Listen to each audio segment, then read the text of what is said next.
Mayday! Mayday! We're under attack! This is Defeat the Monster Within. I'm a guy named Fuzz. Today we're going to talk about understanding the attack, okay? This video, I'm struggling here because normally I have my ideas more organized and more ready to deliver, but this one, it's a kind of casting a wide net. So it's going to be, these ideas are probably not going to be as organized as they usually are. Hopefully you can make sense of what I'm talking about. This is very, very important stuff, okay? So let's go ahead and dive in here. We'll start with the most basic example that I can come up with. So, in order to understand the attack, we kind of have to understand it from its most basic essence all the way through to the complicated, modern, complex battle that it has become. So, let's start with the most basic idea. The most basic idea that I could describe this attack is, imagine if you were sitting around with you and a couple of your friends, right? So there's 3 of you, let's just say. And on the other side of your neighborhood, there's a group of 10 guys, and they are the most badass guys that you've ever fucking encountered, right?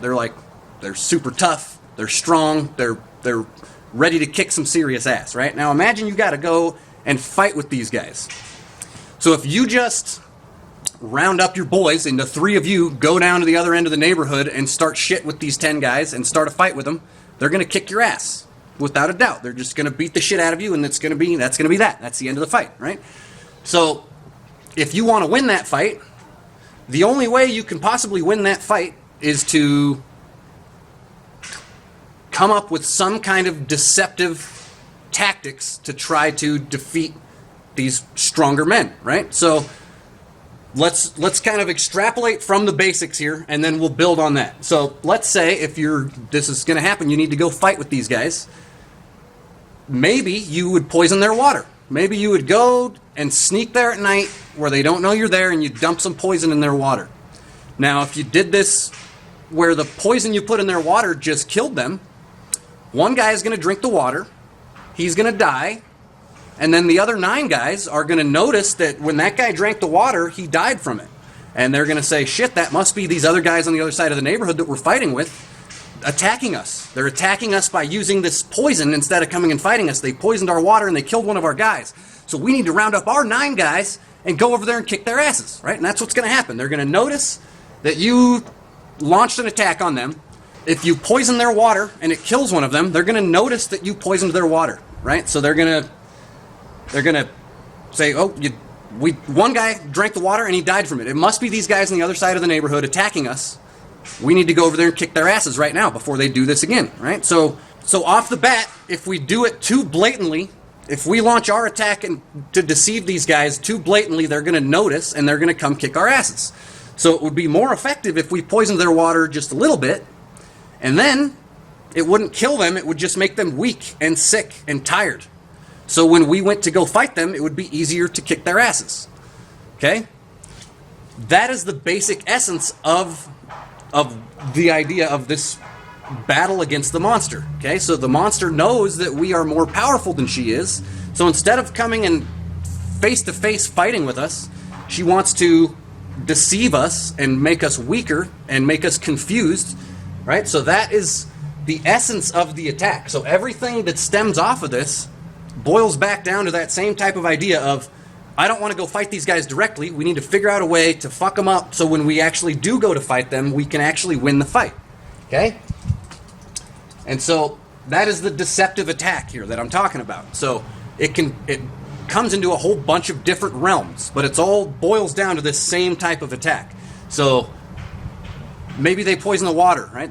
Maybe they put fluoride in the water to fuck up your brain on just a subtle, in a small way, so that they can extrapolate on that attack and weaken you little by little by little. So by the time you have to actually fight, you don't know what the fuck to do anymore. You're lost. This is the modern attack. Okay, so this is a little bit tricky to explain because when I say here our modern warfare, right? The idea versus reality. So we have this idea of modern warfare. When we talk about modern warfare, we think about, Call of Duty, the war in Ukraine, laser guided missiles and flying drones and all this technologically advanced fighting tactics for actual warfare when you're going to meet up with the enemy and fight with them and kick their ass, right? We're not gonna go fist fight them. We're not fighting with swords and shields anymore. That's obsolete. We're not fighting with guns anymore, really. A little bit, if it really comes down to it, we'll have a gunfight, but it's mostly boils down to these technologically advanced tactics, right? Where we're flying a drone with nobody in it, over so high up that you can't even see it in the sky, fly it over the enemy and drop grenades on them and, sabotage them in a way where they don't even have a chance to fight back. That is the typical idea of modern warfare. What I am talking about, what I'm referring to when I'm talking about modern warfare between us and the monster, is not the fight per se, not the going to the battlefield and shooting at each other and dropping grenades on each other and flying drones over the bad guys. The modern attack has become the deceptive attack. So they're not blatantly attacking us, because then we would catch on, we would notice we're being attacked, and we would fight back, and they would probably fucking lose. And they know that. They know that they can't win in a direct attack. She knows, I guess I should say, not they. Because it all stems back to the monster, right? The monster uses people and industries and entities to carry out her mission and to deliver her mayhem, but it all really boils back down to the monster launching this attack, okay? So what you need to understand is that every major industry and every big idea that exists, practically, I guess I shouldn't say every as a blanket statement, but 99% of this shit is infected with this monster's attack, okay? So let me elaborate on that a little so you can get what I'm talking about. The healthcare industry, right? There's like kind of there's like three main industries, like healthcare, like government money, right? And then like entertainment.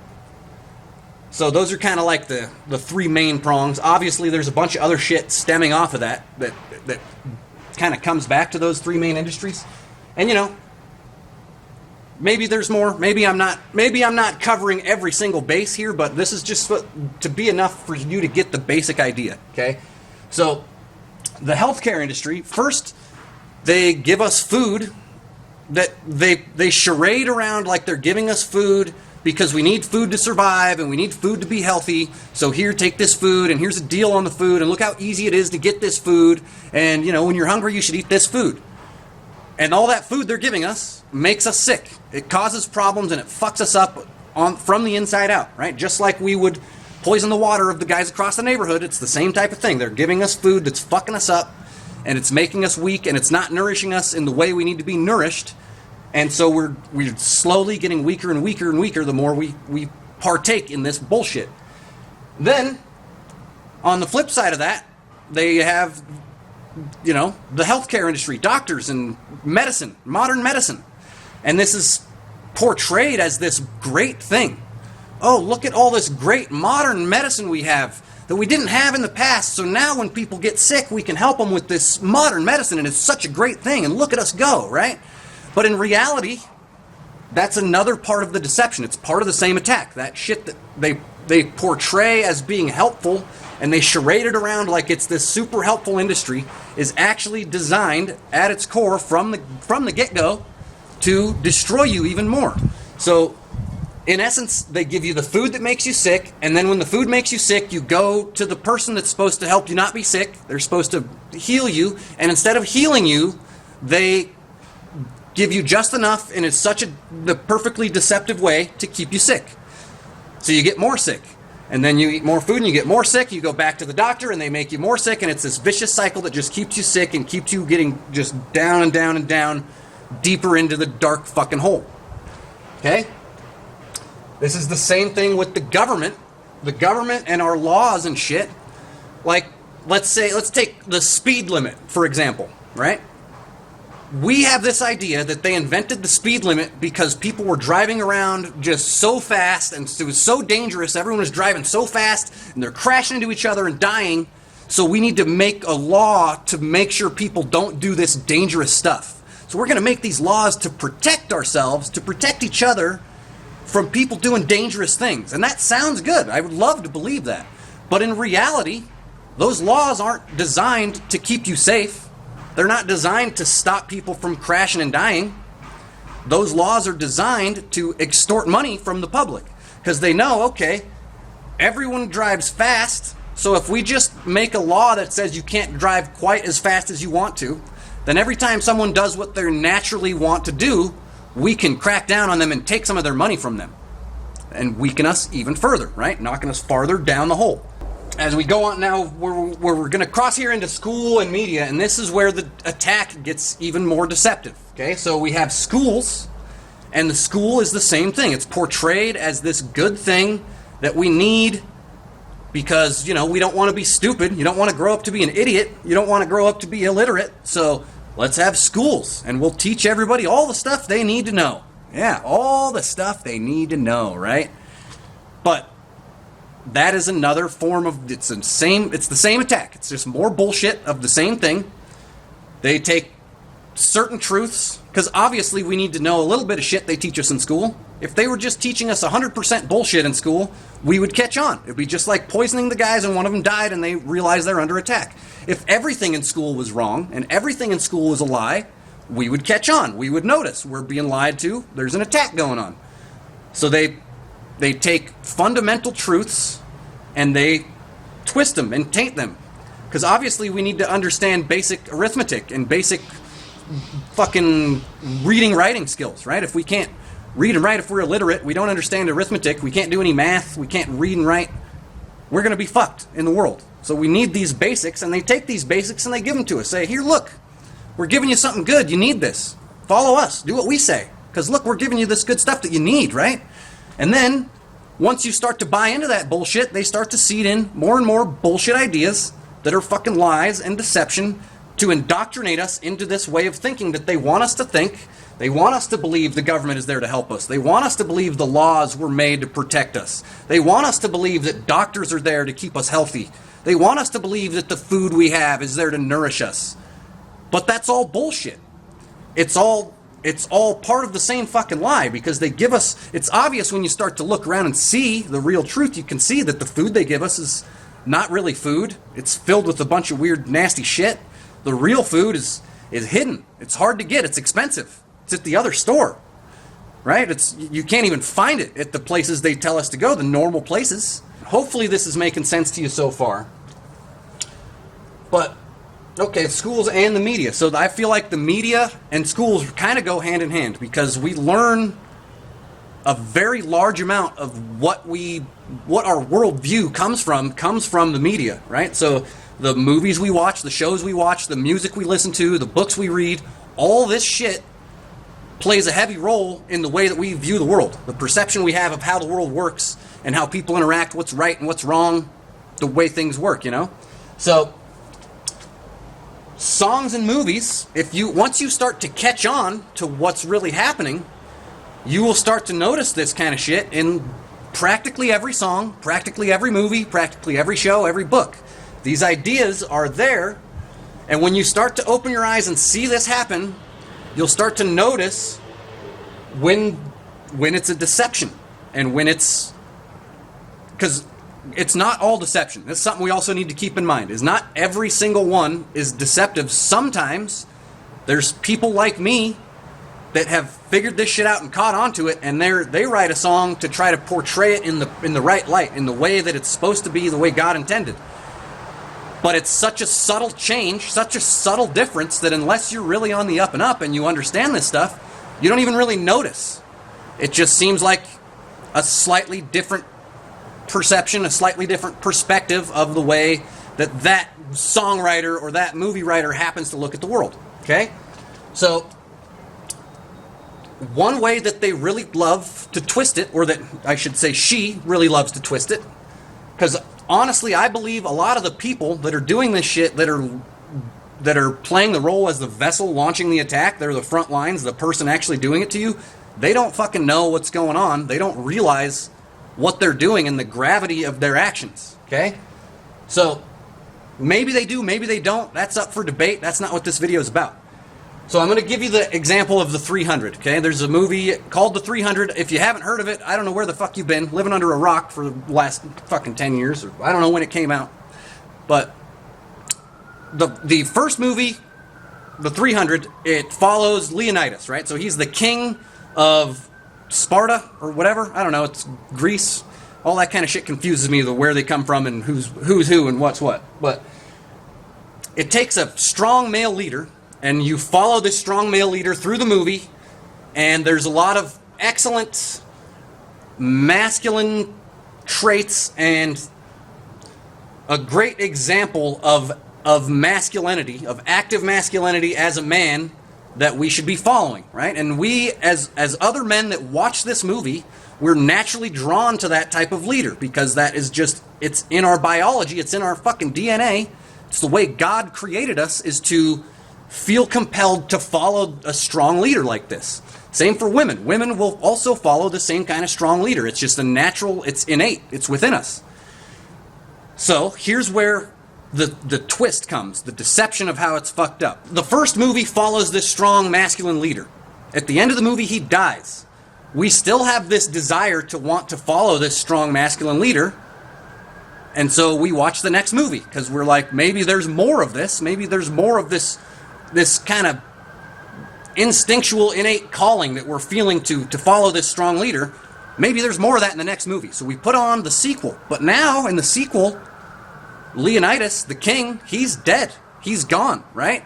So no more strong male leader, even though we're already in this mindset of following this strong male leader, but now he's gone, and who's he replaced with? Another strong male leader? No, of course not. He's replaced with his wife. So now it's narrated by the wife, and it's portrayed from this feminine, female point of view, and this is designed to fucking twist up our way of thinking. So now instead of getting a good example to follow of a masculine leader, we believe we're following a masculine leader in our, in some sort of subconscious way, but then on the surface, what's really happening is that's been morphed now from a strong masculine leader to a female, feminine leader, which is fucking backwards, okay? Women aren't kings. They don't lead men into battle. They're not strong masculine leaders. They can be portrayed as strong masculine leaders, and they often are in our modern day bullshit. But that's part of the same deception, okay? So keep that in mind as we move on here. Let's go on and kind of shift gears. But it all goes hand in hand, okay? So the next thing I got here is the drugs and alcohol culture.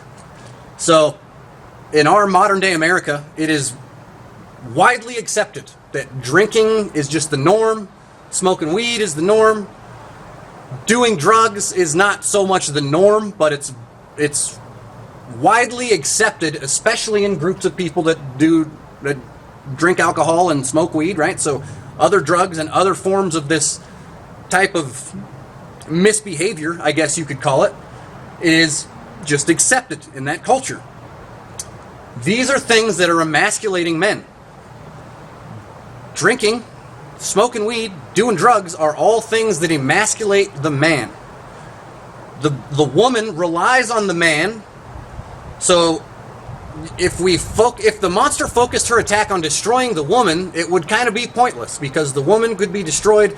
But if the man isn't destroyed and he's still a strong leader, he can pick up that woman who's broken and he can guide her and lead her back to restoration, whatever you want to call it. Right? He can pick her up and put her pieces back together and show her the way.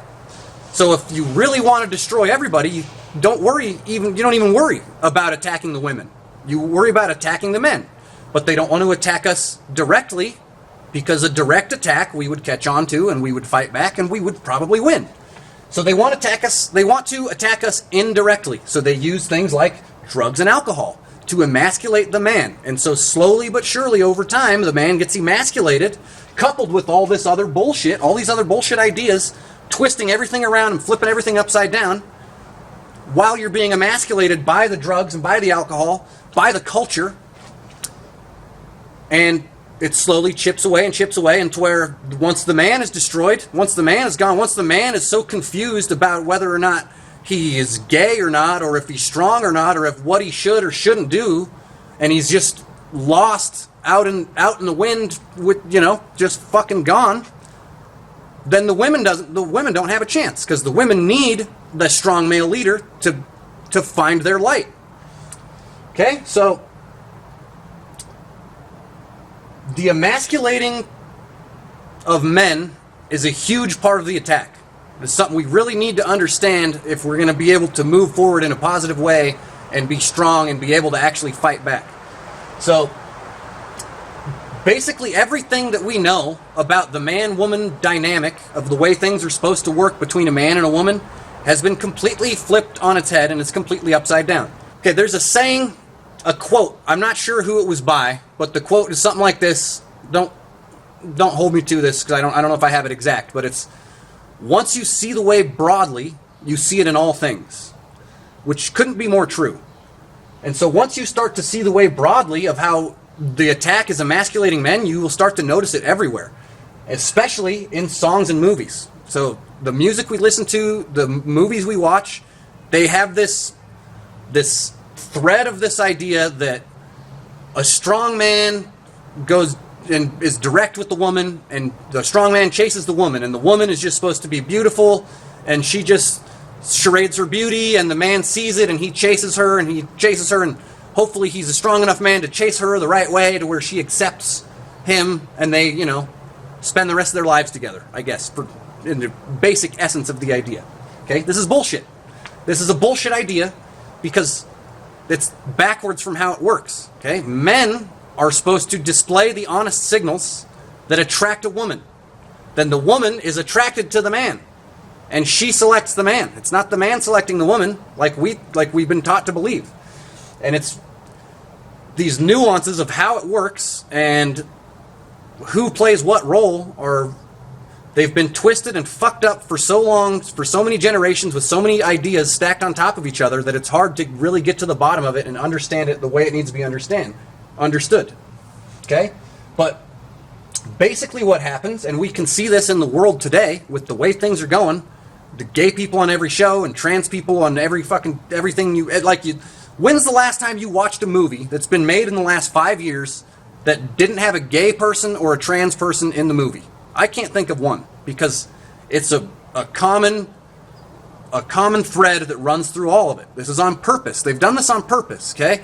If you look back farther than the modern movies full of gay people, you'll look back and you'll see gay jokes.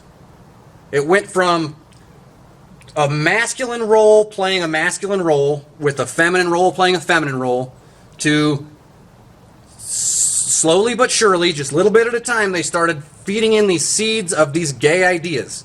And it started off as jokes, as gay jokes, right? A good example was like in Dumb and Dumber.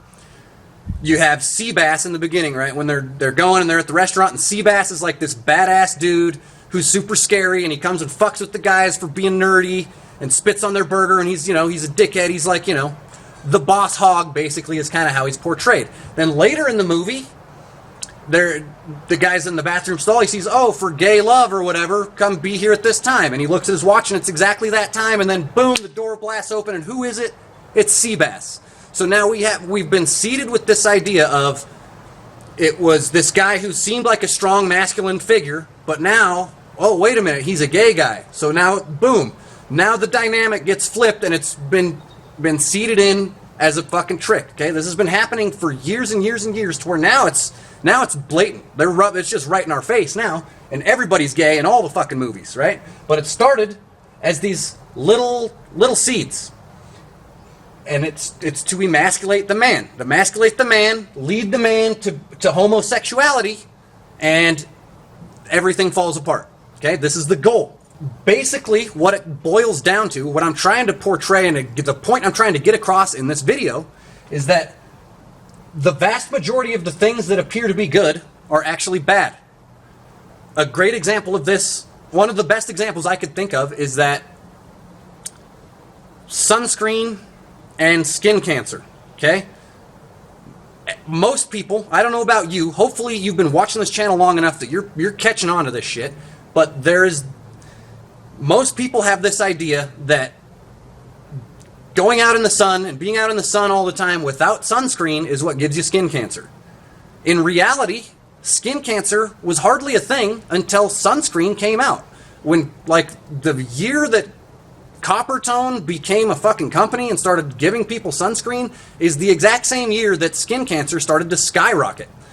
So these things aren't a coincidence. This is designed. It's by design, and these things they're part of the attack. So they tell you need the sunscreen to protect you from the sun because the sun's going to give you cancer. In reality, the sunscreen you put on is what actually gives you cancer. Then what happens is they, instead of admitting that the sunscreen is what gave you cancer, they say, okay, well, you must not have used it properly, or you didn't use enough and you spent too much time in the sun without sunscreen, and that's why you have cancer. So see how they twist that idea, they flip it upside down, they flip it on its head. That, in essence, that's one of the best examples I can come up with, because when you look at the basic elements, okay, they tell us that the sun gives you cancer and you need this thing to protect you from it. When you use the thing to protect you from it, that's what gives you the cancer. And then when you get the cancer from the thing that was supposed to protect you, they blame you for not using the thing properly, and they tell you that it was still the sun that gave you the cancer. And you wouldn't have got cancer if you would have used more of our stuff or used it the right way. Then you would have been protected. So they charade as protection, and in reality, it's part of the attack. It's built to destroy you from the get-go. This kind of brings me to my final point here, which is a little bit more abstract, and it's going to sound a little bit dark, probably, especially if you're not really on the up and up of really what I'm getting at. But in the past, back before all this advanced technology and this modern warfare, in this deceptive warfare that's going on, there was something called natural selection.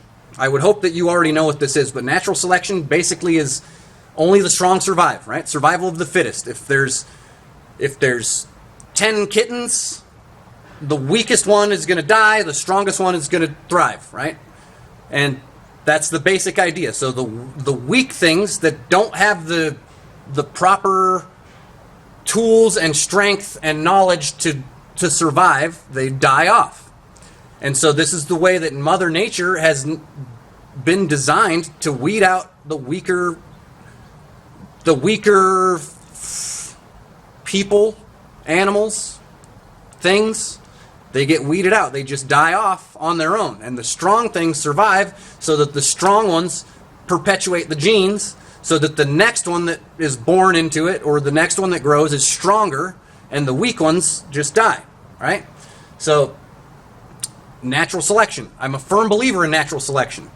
It is by design. It's the way Mother Nature has designed the whole thing. It's the way God has intended us to grow and develop. Now, our modern technology has stifled this. So a good example would be like a cleft palate, right? Now, don't get me wrong here. I'm not saying that I think anyone who is born with a cleft palate should just die. That's not what I'm saying. What I'm saying is, in the past, before we could remedy that situation, people who were born with a cleft palate would just die because they couldn't suck, they couldn't be fed. So they were naturally selected by Mother Nature to die off.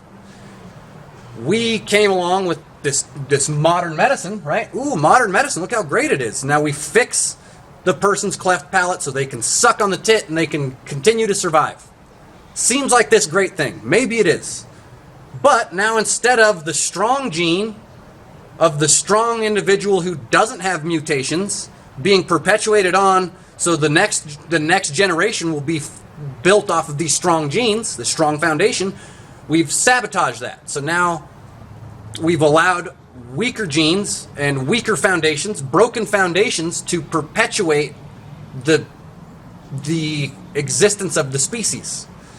So this inherently, just by nature of the way that works, is making us weaker, right? And it is, I would love to believe that when it started, it was for the right reasons and we're just trying to help people and do the right thing, and it somehow, somewhere along the line, got tainted and fucked up and morphed into something bad. The more I dig into this, the more I learn, the more I experience this, the more I'm starting to think maybe it was designed from the get-go to weaken us. Maybe they thought, hey man, what if there was a way we could eliminate natural selection and let the weakest of the weak gene pool perpetuate. And then what about if on top of that, we took the strongest of the strong gene pool and we told them that there's something wrong with them. We convinced them that they're filled with this toxic masculinity. They're doing something bad and wrong, and we need to make sure that that gene pool doesn't perpetuate.